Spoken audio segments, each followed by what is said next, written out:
1/11 যেটি হয়েছে সেটি তো কোনো একক ব্যক্তির দায় না, এটা একটা চক্র। জি। এবং এইটা এই যে নেক্সাস, এই নেক্সাসটা কিভাবে গড়ে ওঠে, এই চক্রটা গড়ে ওঠে দেশি বিদেশি শক্তির সমন্বয়ে। এবং দেশের একটা কায়েমি স্বার্থবাদী গোষ্ঠী থাকে, তাদের একটা কায়েমি ইন্টারেস্ট থাকে। আর আমাদের জিওপলিটিক্যাল ইন্টারেস্ট বলে একটা কথা আছে, একটা জিওপলিটিক্যাল স্বার্থ যাদের আছে, ভূরাজনৈতিক স্বার্থ, তারাও সেখানে ইনভলভ হয়। যে কারণে দেখবেন যে তখন বিউটেনিস সহ অন্যান্যরা যারা ইনভলভ ছিলেন, টুইসডে ক্লাবে মিটিং যারা করেছেন, তারা কেন সেখানে এত সক্রিয় হলেন? তারা কি বাংলাদেশকে ভালোবেসে করেছেন? নিশ্চয়ই না। তাদের এখানে স্বার্থ ছিল, এবং সেটা তারা প্রকাশ্যেই বলেছে যে তাদের এখানে স্বার্থ ছিল। এই যে দেশি বিদেশি চক্রের কাউকে যখন আটক করা হয়, তাকে যখন জিজ্ঞাসাবাদ করা হয়, তখন কিন্তু ন্যাচারালি অন্যদের নামও চলে আসে। দীর্ঘক্ষণ কিন্তু সত্যকে গোপন রাখা যায় না। এবং দেখা যাচ্ছে যে এই আত্মপক্ষ সমর্থন করার মধ্য দিয়েও কিন্তু তারা এক ধরনের সত্য কথা বলে ফেলে, আমরা কোর্টের অভিজ্ঞতায় যেটা দেখি। তো সে কারণে এটি একটি শুভ উদ্যোগ বলে আমি মনে করি, যে একটা অবৈধ উপায়ে সংবিধানকে স্থগিত করে, আইনের শাসনকে রুদ্ধ করে, গণতন্ত্রকে বিপন্ন করে এক ধরনের কায়েমি স্বার্থবাদী গোষ্ঠী রাষ্ট্রটাকে যে ভিন্ন খাতে নিয়ে যাওয়ার চেষ্টা করে, সেটাকে যাচাই করার জন্য, সেটাকে বিচারের আওতায় আনার জন্য আইনের যে পদক্ষেপ, সেটা নিঃসন্দেহে একটা ইতিবাচকভাবে আমাদের দেখা দরকার। এবং এখানে আমাদের দেখতে হবে যে আমরা ডিউ প্রসেসটা মেনটেন করছি কিনা।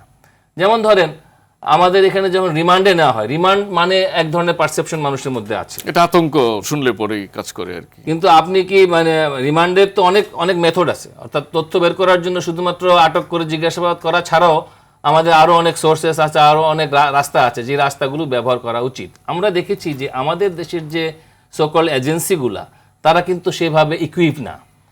অন্যান্য দেশে যেটা হয়, জাতীয় নিরাপত্তা রক্ষা করার জন্য পলিটিক্যাল গভর্নমেন্ট যখন এজেন্সিকে কাজে লাগায় একটা সত্য উদ্ঘাটনের জন্য, তারা যেভাবে দক্ষতার সাথে কাজ করে, তারা কিন্তু অনেক উইন্ডো ব্যবহার করে, যার মধ্যে গণমাধ্যম একটা, যার মধ্যে আমার ফরেন মিনিস্ট্রি একটা, যার মধ্যে ডিফেন্স একটা, অনেক ধরনের এজেন্সি কাজ করে। শুধু শারীরিক ভাবেই না, অনেক সময় মনস্তাত্ত্বিক একটা প্রক্রিয়ার মধ্যে অনেকভাবেই দিয়েও কিন্তু অনেক আপনার ধরেন অনেক ইনফরমেশন ফাইলস, যেটা উইকিলিক্সের কথা আমরা জানি, উইকিলিক্স অনেক তথ্য বের করে দিয়েছে না। তো এইভাবে অনেক তথ্য কিন্তু জানা যায়। আমরা দেখেছি যে বাংলাদেশে যত এই ধরনের চক্রান্তমূলক ঘটনা ঘটেছে, আমরা কিন্তু ঘটনার শেকড়ে পৌঁছাতে পারিনি, কারণ তার আগেই আমাদের রাজনীতিবিদরা ফেল করে বসে থাকেন। এবং সবচেয়ে দুঃখজনক বিষয় হলো, যেটা আপা বলছিলেন, যে এই যে 111 হলো, 111-এর ভেতর থেকে রাজনৈতিক দলগুলো কোনো শিক্ষা নিয়েছে কিনা। আমরা দেখলাম যে শেখ হাসিনা 111 থেকে কোনো শিক্ষা নেয় নাই, বরং 111-এর পরে গণতন্ত্র শিক্ষা না নিয়ে সুবিধাটা নিয়েছিল তিনি। তো এখন এই যে শিক্ষা না, এবং এখন দেখেন আজকে যে বিএনপি সরকার, আমি এখনই মন্তব্য করছি না, এই যে বিএনপি পাওয়ারে আসলো, আসার পরে আমরা কি বুকে হাত দিয়ে বলতে পারি যে তারা শিক্ষাটা গ্রহণ করেছে? আপনি দেখেন এখনো বিএনপি বিভিন্ন ডিস্ট্রিক্ট কোর্টগুলোতে, বিভিন্ন বারগুলোকে তারা এককভাবে দখল করার রাজনীতি শুরু করে দিয়েছে, এবং তাদের দলের ভিতরে এক ধরনের নব্য সুবিধাবাদী শ্রেণী তৈরি হয়েছে, যারা প্রকৃত বোনাফাইড যারা পলিটিশিয়ান, তারা কিন্তু কোণঠাসা হয়ে পড়ছেন।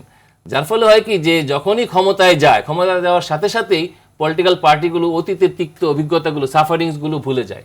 এবং সে কারণেই আমাদের মতো মজলুম দেশগুলো, এই যে থার্ড ওয়ার্ল্ড কান্ট্রি যেগুলো রয়েছে, সেখানে দেখবেন যে বারবার 111 বিভিন্ন নামে আসে। এই যে আমাদের ইন্টারিম যেটা হয়ে গেল, এই ইন্টারিমের সাথে 111-এর ডিফারেন্সটা কি? 111-এর ডিফারেন্সটা হলো, এই রিসেন্ট পাস্ট ইন্টারিমের ছিল একটা পলিটিক্যাল এজেন্ডা ছিল, তারা একটা ডক্ট্রিনকে সামনে নিয়ে এসেছিল। সেই ডক্ট্রিনটা কি, তারাও কিন্তু সংস্কারের কথা বলেছে, সংস্কারের কথা বলে তারা তাদের নিজস্ব বিরাজনীতিকরণের ফর্মুলা তারা কিন্তু বাস্তবায়ন করেছে আউট অফ দ্য কনস্টিটিউশন। যেমন ধরেন আমাদের সংবিধানে আছে যে 142 অনুচ্ছেদের বাইরে গিয়ে কোনো রেফারেন্ডাম করা যাবে না, কিন্তু এমন সিচুয়েশন তৈরি করলো, একটা অবৈধ সাংবিধানিক পন্থাকে বিএনপির মতো দল মেনে নিল এবং তারা সেখানে পার্টিসিপেট করলো। এখন তারা দেখলো যে এটা ভুল হয়ে গেছে, এবং এটা নিয়ে পার্লামেন্ট কত মাস চলবে, জনগণের কত টাকা ব্যয় হবে পার্লামেন্টে, উই ডোন্ট নো।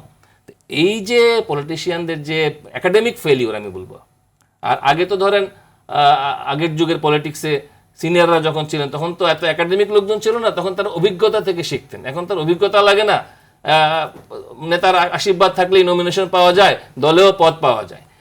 এই যে নেপোটিজমের মধ্য দিয়ে যে হাইব্রিড পলিটিশিয়ান গড়ে ওঠে, এইটার সুযোগেই কিন্তু আপনার 1/11-র মতো পরিস্থিতি সৃষ্টি হয়। এবং একই ঘটনা আপনি মিডিয়া হাউসগুলোতে দেখবেন, একই ঘটনা আপনি সচিবালয়ে দেখবেন, একই ঘটনা আমি বলবো যে অত্যন্ত দুঃখের সাথে, যে আমাদের যে সশস্ত্র বাহিনী, সেখানেও কিন্তু এই কলুষ, এই রাজনীতির এই বিষ ছড়িয়ে পড়েছে। যে কারণে যেই সশস্ত্র বাহিনীকে আমরা পুত পবিত্র জায়গায় দেখতে অভ্যস্ত, সেই জায়গায় কিন্তু আর দেখতে পাচ্ছি না বলেই আজকে একজন লেফটেন্যান্ট জেনারেল কিন্তু রিমান্ডে আছেন। সুতরাং এই অভিজ্ঞতা থেকে কি আমাদের সেনা কর্মকর্তারা যারা রাজনীতির বিষ গ্রহণ করেন তারা কি শিক্ষা গ্রহণ করবেন? পলিটিশিয়ানরা তারা কি শিক্ষা গ্রহণ করবেন? আমার মনে হয় যে এখন একটা সময় এসেছে আত্ম উপলব্ধির, এবং সেটা যদি না হয় বাংলাদেশে ঘুরে ফিরে আবারও কোনো ভিন্ন নামে আবারও কিন্তু এই 1-11 আসবে, যেটা আশঙ্কা কিন্তু ইন্টারিমের একজন উপদেষ্টা কিন্তু বলেছিলেন যে হ্যাঁ, যে আপনার তিনি 1-11 পদধ্বনি শুনতে পাচ্ছেন। মানে এখনো কিন্তু এক অর্থে 1-11 পদধ্বনি শোনা যাচ্ছে। এবং আমরা বিদেশি দূতদের যে তৎপরতা আমরা দেখি, এই যে আমাদের দেশে কিছু রেটোরিক্স দিয়ে যে রাজনীতি করা, সেটা কিন্তু কোনো অর্থ নাই। আপনি দেখেন এখন ভারত থেকে আপনি ডিজেল আনতেছেন, আপনি তো প্রতিবেশী পাল্টাতে পারবেন না। এখন দিল্লিকে আপনি ব্লক করে দিলেন যে না, দিল্লিকে আমি তওবা করে দিলাম, আমি ওইদিকে যাব না, কিন্তু আপনি আবার এখন যাচ্ছেন। এটাকে আবার এক অংশ কিন্তু পুঁজি করছে। এই যে রেটোরিক্সের রাজনীতি, যেখানে আমরা যখন বলবো যে আমরা দেশের স্বার্থ দেখব, তখন কিন্তু ওই রেটোরিক্স দিয়ে রাজনীতি করা যাবে না। তখন রাজনীতি করতে হবে বাস্তবতা দিয়ে, কারণ মানুষের পেটে ভাত দিতে হবে, মানুষের জীবনের নিরাপত্তা দিতে হবে এবং পেশাগত নিরাপত্তা দিতে হবে। আজকে তো মানুষের কোনো পেশাগত নিরাপত্তা নেই। একজন সৎ সাংবাদিক, একজন সৎ পেশাজীবী, একজন আইনজীবী, একজন ডাক্তার, তিনি কিন্তু আজকে খুব অসহায়। সেটা আপনি যেটা বলছিলেন যে নেপোটিজমের কারণে তো কোয়ালিটি ফল করছে।